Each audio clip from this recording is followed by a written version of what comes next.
सदन सत्र में उपस्थित हमारे एडिशनल एसपी शिव कुमार वर्मा जी, हमारे सभी एसडीओपी साहिबान, सीएसपी साहब, हमारे आरआई साहब, सूबेदार साहब, यहाँ उपस्थित पत्रकार बंधु, आदरणीय मैडम और हमारे पुलिस परिवार के बच्चे, माताएं, बहनों और हमारे जो इस लर्निंग सेंटर से प्रारंभ से ही जुड़े हुए हैं, जितने भी यहाँ पे टीचर उपस्थित हैं, हमारे जो साथ में जो सिंगरौली ज़िले के जो टीचर यहाँ आए हैं आज। और ये मैं आप लोगों को बताना चाहूँगा कि ये लर्निंग सेंटर लगभग विगत 2 महीने से चल रहा है। 2 महीने हो गए इसमें से। हमारे आदरणीय डीजीपी सर की मंशा ये रही है हमेशा से कि जो पुलिस परिवार है, पुलिस बहुत ज़्यादा व्यस्त रहती है, तो हम लोग जो है अपने बच्चों के ऊपर ध्यान नहीं दे पाते। क्योंकि डीजीपी साहब हमारे परिवार के मुखिया हैं पुलिस परिवार के, तो हमेशा पुलिस वेलफेयर के लिए उनकी चिंता रहती है कि हम बच्चों के लिए क्या करते हैं, कि बच्चों की काउंसलिंग कैसे हो। हमारे बच्चे कंफ्यूज रहते हैं कि 10th के बाद हम मैथ लें, बायो लें, हम कॉमर्स लें, आर्ट्स लें, हम क्या करें, हम किस दिशा में जाएं, इंजीनियर बने, डॉक्टर बने, या हमें आगे जाके ग्रेजुएशन करने के बाद कोई कॉम्पिटिटिव एग्जाम की तैयारी करनी है। तो कई बच्चों का जीवन इसी में खराब हो जाता है कि वो कुछ रास्ता चुन ही नहीं पाते, क्योंकि माँ बाप के पास समय नहीं होता, पुलिस की व्यस्त नौकरी के कारण, और बच्चों को कोई दिशा नहीं दे पाती। इसीलिए इस लर्निंग सेंटर का नाम ही दिशा लर्निंग सेंटर रखा गया है। जो आज प्रश्न आया था ना कि इसका नाम दिशा लर्निंग सेंटर क्यों है, कि हमारे पुलिस परिवार के बच्चों को सही दिशा मिले, कैरियर काउंसलिंग हो, और जो बच्चा पढ़ना चाहता है उसके पास संसाधन नहीं है, जैसे मान लीजिए कि वो बैठ के 8 घंटे पढ़ना चाहता है, लेकिन घर में जगह नहीं है, घर में परिवार में 8 लोग हैं, घर में तमाम चीज़ें चलती रहती हैं, घर में कोई फंक्शन आ गया, बच्चे का एग्ज़ाम है, उसको बैठने की जगह नहीं है, तो हमने यहाँ पे जो है इस प्रकार का सेटअप बनाया कि जहाँ व्यक्ति बैठ के 8 घंटे 10 घंटे पढ़ भी सकता है। उसको अगर बुक चाहिए तो बुक्स भी मिलेंगी, या लाइब्रेरी में सभी जो है क्लासेस से लेके कॉम्पिटिटिव एग्जाम्स की सारी बुक्स यहाँ रखवाई जाएंगी, और बहुत सारी किताबें यहाँ अभी रखवाई गई हैं अभी अर्ली स्टेज में। इसके अलावा बच्चे अगर यहाँ पे जो ऑनलाइन क्लासेज अवेलेबल हैं, ये मध्य प्रदेश का मतलब जहाँ तक मेरी जानकारी, हो सकता है एक आध जगह और हो, लेकिन जो मेरी जानकारी है, मतलब मैं इसको कोई वो नहीं कर रहा, लेकिन हमारी टीम ने दिन रात मेहनत करके प्रयास किया कि यहाँ पे जो ये इंटरएक्टिव बोर्ड बोलते हैं इसको, ये बहुत ही मॉडर्न क्लासेज में पाया जाता है।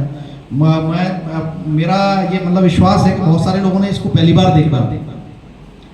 या आप लोगों ने YouTube वगैरह पे ज़रूर देखा होगा, लेकिन साक्षात इसको आप प्रथम बार देख रहे होंगे, क्योंकि हम में से ही कई लोगों ने पहली बार देखा है। तो ये बहुत बड़े बड़े स्कूलों में नहीं होता, बहुत बड़े बड़े कॉलेजों में नहीं होता, आजकल कुछ कोचिंग इंस्टीट्यूट्स में मिल जाता है, लेकिन इसका फ़ायदा ये है कि इसमें टच स्क्रीन पैनल है, इस पर इंटरनेट अवेलेबल है, इसमें बहुत सारे जो इंटरनेट पे स्टडी मटेरियल है वो भी आप पढ़ सकते हैं। इसके अलावा जो स्टडी मटेरियल है उसको आप इस पर अपलोड करके भी पढ़ा सकते हैं, और बहुत सारी चीज़ें जैसे कि आपको तत्काल कोई आप पढ़ा रहे हैं, कोई कंसेप्ट आपको समझाना है वीडियो के माध्यम से, तो पढ़ाते पढ़ाते वो कर सकते हैं। इस पर आप लिख सकते हैं, इरेज कर सकते हैं, मतलब ये मल्टीपर्पज़ टाइप का जो है एक कीबोर्ड कहलाता है बेसिकली, वो है। यहाँ एक आपको एक ऐसा क्लासरूम प्रोवाइड करने का प्रयास किया गया जिसमें आप आराम से 1-2 घंटे 3 घंटे क्लास कर सकते हो। इसको बिल्कुल एयर कंडीशन बनाया गया है, यहाँ कंफर्टेबली आप लोग बैठ सकें, लिख सकें। साथ ही यहाँ पे एक कंप्यूटर लैब बनाई गई है, उसमें आप बैठ के पढ़ भी सकते हैं, कंप्यूटर पे आप लोग जो है काम भी कर सकते हो, कंप्यूटर पे आप वहाँ पे भी इंटरनेट के माध्यम से पढ़ सकते हो, और अगर आपको नहीं पढ़ना है तो वैसे भी पढ़ सकते हो।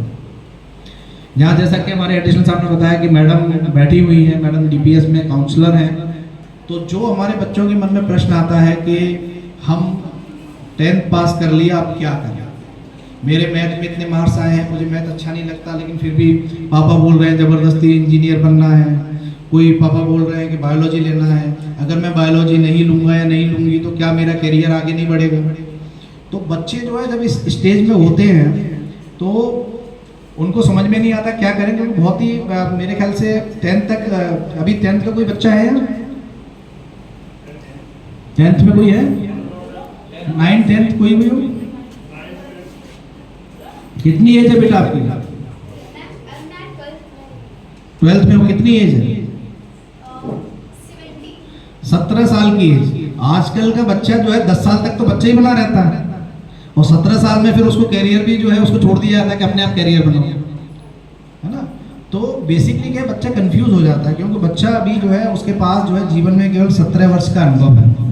तो हम लोग यहाँ पे ऐसे काउंसलर्स अवेलेबल कराएंगे बच्चों को, और उनके माँ बाप भी आए उसमें। डीजी सर का ये कहना था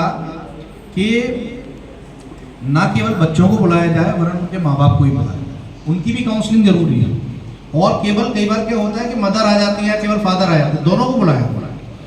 को बुलाया जाए, बच्चे को भी बुलाया जाए, उनसे पूछा जाए कि आप क्या चाहते हैं, भाई बेटा आपका इंटरेस्ट किस चीज़ में है। और फिर जब सारी चीज़ों को होलिस्टिक व्यू से उसको देखेगा काउंसलर, समझेगा, उसके बाद उनको सलाह दी जाएगी कि आपको क्या करना चाहिए। और ये भी नहीं, उस पर थोपना भी नहीं है कि अगर काउंसलर ने बोल दिया कि नहीं आप तो जाके ऐसा कर रही है, उसके बावजूद सबसे मेन चीज़ ये है कि बच्चे का मन क्या है। लेकिन उसके मन में ये नहीं रहना चाहिए कि हमें कोई बताने वाला नहीं था, अगर हमें ये बता देते तो हम ऐसा कर देते। ये चीज़ उसके, हमारे पास ये अगर स्टडी मटेरियल होता तो हम ये कॉम्पिटिटिव एग्जाम निकाल देते। तो बेसिकली इस लर्निंग सेंटर और स्टडी सेंटर का उद्देश्य ये है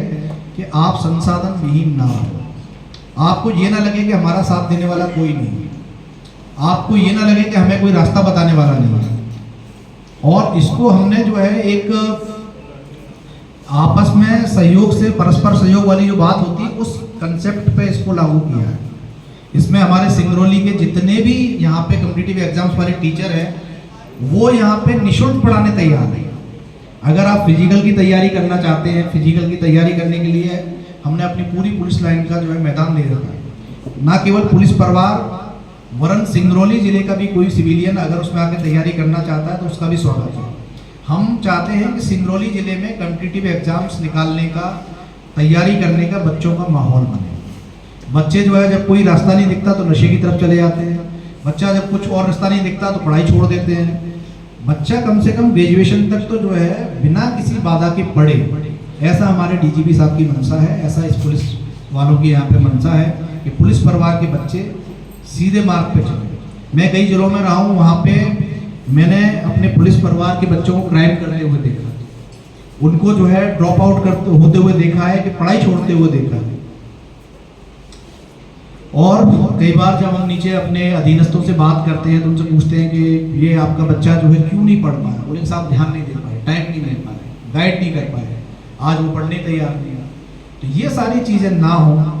इन सभी चीज़ों से जो है पुलिस परिवार के बच्चे प्रभावित ना हो और बच्चे जो है एक अच्छा करियर अर्जित करें, ऐसी मंशा के साथ में इस लर्निंग सेंटर को शुरू किया गया है। और इसको इक्विप्ड बनाने का, अच्छा बनाने का प्रयास इसलिए किया गया ताकि हमारे पुलिस परिवार के बच्चों को, सिविलियंस को, यहाँ के नागरिकों को ये ना लगे कि साहब एक खाना पूर्ति कर दी गई है, साहब फोटो खिंचा लिया गया। इसको ऐसा बनाया गया है कि ये जो है, अगर यहाँ टीचर भी नहीं है, बच्चों को भी पढ़ना है, मान लीजिए छोटे बच्चे हैं, अगर उनको जो है कोई भी टेबल पढ़ना है, कोई भी जो है, बहुत सारे वीडियो बच्चों के लिए अवेलेबल है, कोई भी एक यहाँ पे एक अटेंडेंट रख सकते हैं, वो बच्चे जो है इससे भी याद कर सकते हैं। तो यहाँ पे बेसिकली इसका उद्देश्य ये है, जो मैं बार बार उसको दोहरा रहा हूँ, कि हमारे बच्चे जो है दिग्भ्रमित ना हो, एक निश्चित दिशा में आगे बढ़े, और उसमें आप लोगों का सहयोग भी अपेक्षित है। सहयोग क्या अपेक्षित है कि आप इस फैसिलिटी का लाभ लें। हमारे साथ क्या दिक्कत होती है कि जब हमें कोई फैसिलिटी नहीं मिलती है तो हम लोग कहते हैं कि साहब हमें तो ये चीज़ थी नहीं हमारे पास, अगर ऐसा होता तो हम ऐसे कर देते। लेकिन जब वो चीज़ आ जाती है तो फिर हम उसका लाभ नहीं लेते। छोटी छोटी चीज़ हम कहते हैं अरे साहब ठीक है, वहाँ ऐसा है वैसा है, ऐसा नहीं है। आप यहाँ आइए, अगर आपको कोई कमी लगती है कि साहब ये बुक्स नहीं, तो आप बताइए, हम वो बुक्स बुलाएंगे, कहीं से भी बुलाएं, वो बुक्स आपको ला के देंगे। आपको लगता है कि साहब इस टीचर को यहाँ रखवा दिए, इस सब्जेक्ट का टीचर चाहिए, यहाँ रीजनिंग का टीचर चाहिए, या मैथ का टीचर चाहिए, या छोटे बच्चों के लिए चाहिए, या और कोई चीज़ सिखाने के लिए चाहिए, तो वो हम ये सिंगरौली में एक पॉजिटिव चीज़ ये है कि यहाँ पे बहुत अच्छे कोच, बहुत अच्छे टीचर, आपके अंदर स्किल डेवलप करने वाले बहुत सारे लोग आपको गुरु मिल जाएंगे यहाँ पे, जो बहुत सारे जिलों में अवेलेबल नहीं होते, छोटे जिलों में। तो मेरी ये आशा और अपेक्षा है कि आप सभी लोग इस लर्निंग सेंटर का जो है लाभ उठाएंगे, और निश्चित तौर पे अपने, हमारे जो पुलिस परिवार के बच्चे हैं उनका भविष्य जो है सुनहरा भविष्य होगा। ऐसी आशा और अपेक्षा के साथ मैं अपने शब्दों को विराम देता हूँ। जय हिंद।